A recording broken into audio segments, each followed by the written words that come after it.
Halo, nama saya Jeremy. Saya dari kelas XIPS. Saya akan membaca tentang Hikayat Banjar. Hikayat Raja Banjar atau Tutur Candi adalah dua teks klasik berbentuk prosa dari Kalimantan Selatan, Indonesia. Ras 1968 menyebut Hikayat Raja Banjar sebagai resensi 1, sedangkan Tutur Candi sebagai resensi 2. Hal tersebut didasari oleh Hikayat Raja Banjar yang memuat cerita Keraton 1 Negara Dipa, Keraton 2 Negara Daha, Keraton 3 Banjarmasin, dan Keraton 4 Matrapura. Sedangkan Tutur Candi hanya berhubungan dengan Keraton 1 dan 2 dengan jenis apendiks lampiran menunjukkan kepada pendirian Keraton 3, Ras 1968.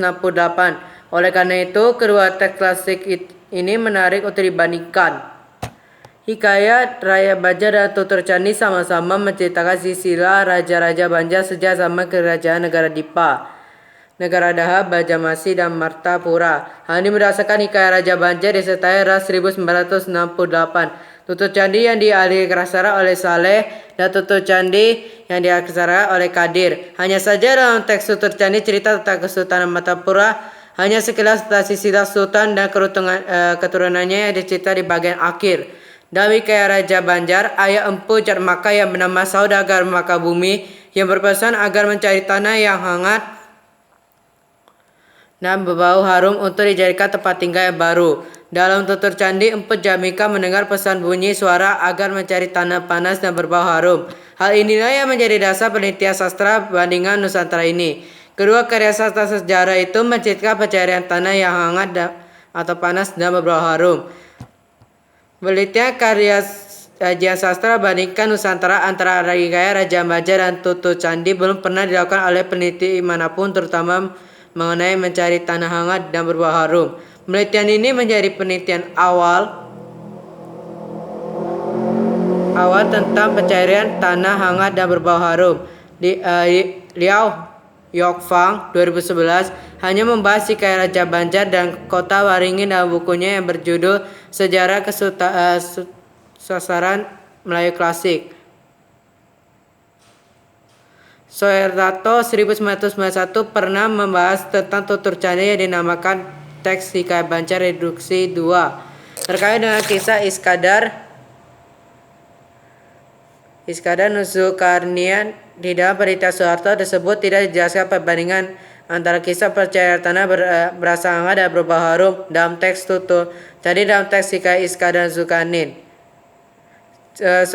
Soeharto hanya menjelaskan bahwa teks Tutur Candi Empu Jatmaka dibimbing oleh suara gaib yang didengar sewaktu ia berada di Banawa yang menunjukkan tempat dia harus ditatangi agar ia menjadi raja besar. Kata suara gaib, "Hai Empu Jatmaka, kalau kamu hendak menjadi raja besar, carilah tanah yang panas lagi harum baunya. Disitulah engkau berdiam. Niscaya sekaya raja tunduk kepadamu dan takut sekalian kepadamu." Tempat disebut suara gaib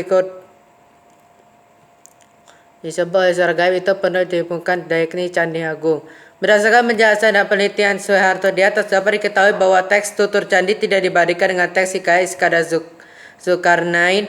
Bahkan bahas pembukaan negeri yang bertanah panas dan berbau harum. Oleh karena itu, penelitian ini sangat penting mengkaji perbandingan antara kedua teks klasik, yaitu Hikayat Raja Banjar dan teks Tutur Candi. Metode yang digunakan dalam penelitian ini adalah metode penelitian studi perbandingan atas karya sastra yang dikembang di Nusantara, Ikrar 1990. Studi perbandingan yang dimaksud adalah membandingkan dua teks, yaitu Hikayat Raja Banjar dan Tutur Candi, dilihat dari alur dan isinya.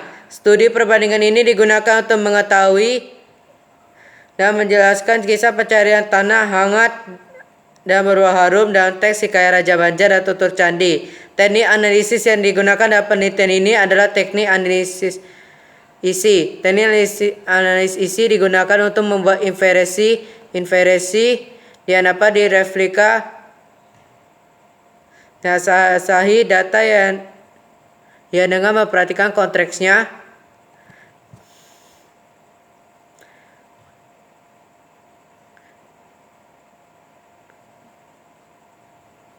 Konteksnya, decrypted drop analisis ini harus dilaksanakan dan berkaitan dengan dijustifikasi dalam hubungan dengan konteks data. Penggunaan analisis diisi dalam penelitian sangat sesuai dengan komentar Krippidos 1991 yang menyatakan bahwa sebuah analisis isi walaupun untuk tujuan deskriptif tidak boleh kebal terhadap pertimbangan keseharian dan konteks dari semua temuan harus spesifik. Pesan saudagar Makabumi itu terkait dengan tanah yang baik untuk dijadikan sebagai tempat tinggal yang baru. Maka kata Saudara Makubi, "Hai empu Jamatka, sepeninggalku mati pagi baik-baik kamu diam di negeri Kaling ini. Karena banyak orang yang besar-besar. Ingat dan tahu akan diri kalau kamu dibenci oleh orang pada lakumu. Namun kamu masih diam di negeri Kaling ini, tiada kamu menjadi besar. Baik kamu lari dari negeri Kaling ini mencari tempat lain. Adapun lamun kamu hendak diam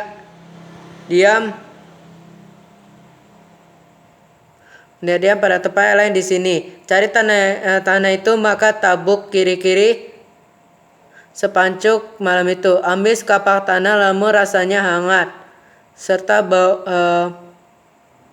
harum itu baik tempat berdiam. Banyak berkah pada bumi itu. Barang-barang di tanah menjadi penyakit pun jauh. Orang digadang banyak darah, seteru pun jauh. Sukar ia mengira-kira akan menyerah. Berkat tua tanah itu banyak makmur yang sukar. Adapun tanah yang baunya harum tapi tetap dingin. Kurang berkat tanah itu sama jahat timbang baiknya itu. Kepada anak-anaknya yang bernama Empu Jamaka di atas dapat diketahui bahwa ayahnya menyuruh anaknya untuk mencari tempat lain sebagai tempat berdiam.